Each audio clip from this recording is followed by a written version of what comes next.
This week, the Future Foundation opened its doors and began accepting applications. Don't be deterred that Nathaniel Richards already knows who's going to be admitted and has sent out the first batch of acceptance letters in advance, because thankfully Reed Richards has a God complex. As you can already see, the Future Foundation is a very liberal institution that is open to Satan-worshipping and supervillain dictators, so why not you?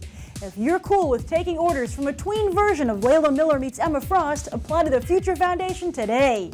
And when you go in for your interview, make sure you look the part with these awesome new Future Foundation t-shirts by Mighty Fine Tees, with third-generation unstable molecules integrated upon your official admittance.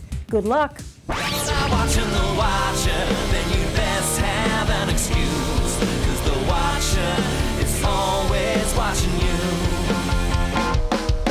Jimmy Woo, Giant Man, Emma Frost, Ant-Man, Mockingbird, Bucky Cap, Doctor Strange, Black Cat, Shang-Chi, Power Man, Killraven, Danny Rand, Spider-Woman. A flurry of breaking comic book news hit the web last weekend thanks to C2E2, with many of those headlines supplied by Marvel. So to cut through all the chatter, here are my top 5 stories coming out of C2E2 2011. Number 5, Jeff Loeb, head of Marvel Television, announced that Avengers Earth's Mightiest Heroes will be returning to TV during that sweet spot right between the release of the Thor and Captain America movies. Thank you, Synergy. Number 4, Honey, I'm Home! Storm returns to Wakanda and the pages of Black Panther, Man Without Fear, to help her hubby take on none other than Kraven the Hunter. In this upcoming story arc, Storm Hunter, writer David Liss promises that Storm will kick ass and get her ass kicked. Number 3, Brilliant, the latest creator-owned series from Marvel architect Brian Michael Bendis and Mark Bagley, which is a real-world take on superheroes and villains through the beer goggles of college. No, you can't sign up for Superpowers 101 at your own school, but you can in the Marvel Universe. Number 2, this summer Mark Waid will launch a new Daredevil series that sees the hero return to New York City, and his road to redemption will be rendered in painstakingly detailed beauty by Paulo Rivero and Marcus Martin, who will be tag teaming the book. Rivera and Martin both have a very unique style, and it's nice to see them as the official artists on a mainstream ongoing. And my number 1 story is that Thor star Chris Hemsworth did a Q&A panel. It was a simple heart-to-heart that allowed the actor to connect with fans, which is what Comic-Cons are all about, and something Hollywood rarely does. See? We're a good influence on the movie industry. What was your favorite story to come out of C2E2? Share it in the comments down below. So, Ruwan, of all the Thor comic books you could choose, why this one? I think, for myself, when I read this about 4 years ago, Axel Alonso, who was exec editor at the time, just gave me this treasure trove of different Marvel Knights books that he had edited. I read it from cover to cover several times, and I've always just had this proclivity or inclination towards bad guys and well-written evildoers, and, Robert Rohde just wrote a brilliant comic book story, and Assad's paints on this story were just so amazing that I just couldn't not do this story without just feeling like I would have been missing something by doing another Thor story or another Marvel Evergreen story. So it was on your to-do list?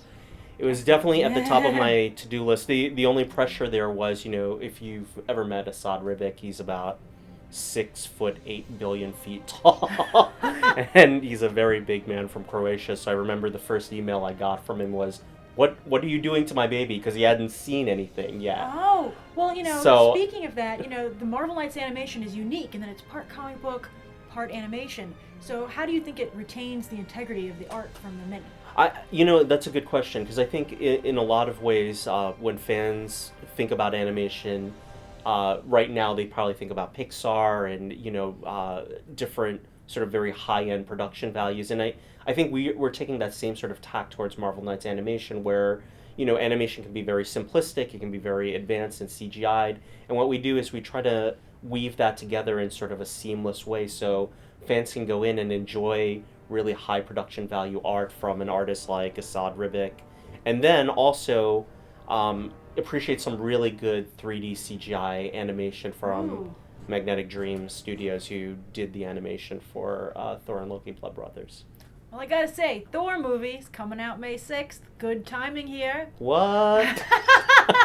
Are these two tied together at all? I mean, does watching this help you with the movie? And What we've done is created a very indie feeling animated film that's not connected to the feature film.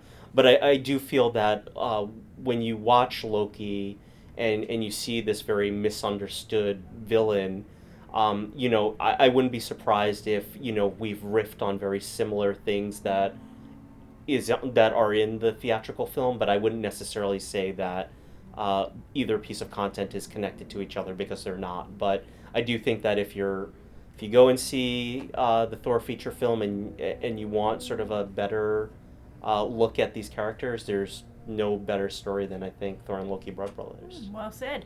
So, for somebody who has never watched a Marvel Knights animation episode, if they're out there, how would they find this first episode? You can find these episodes launching on iTunes, Xbox Live, and PlayStation Network starting on March 28th, which is next week.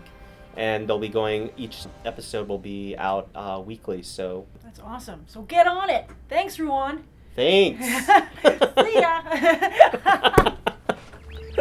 And now it's time for Tricera Stack, my top 3 picks of the comics hitting stands next Wednesday, March 30th. First up is Age of X Universe #1, written by Simon Spurrier with art by Koi Pham. For weeks now, you've seen Magneto and his forces fighting to keep the enemy out of Fortress X. But who exactly is that enemy? Find out here as we see what the Age of X has in store for the rest of the Marvel Universe.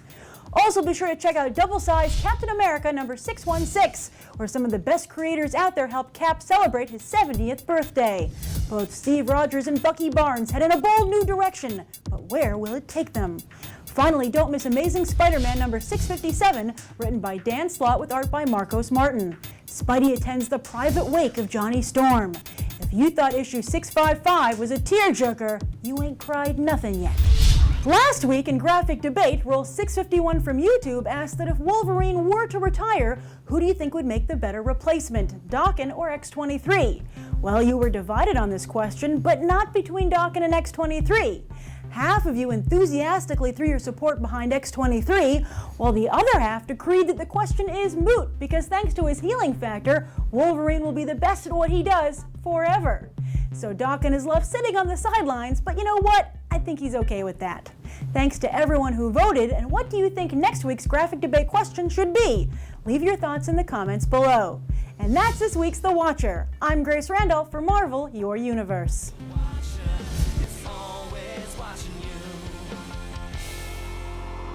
Marvel, your universe.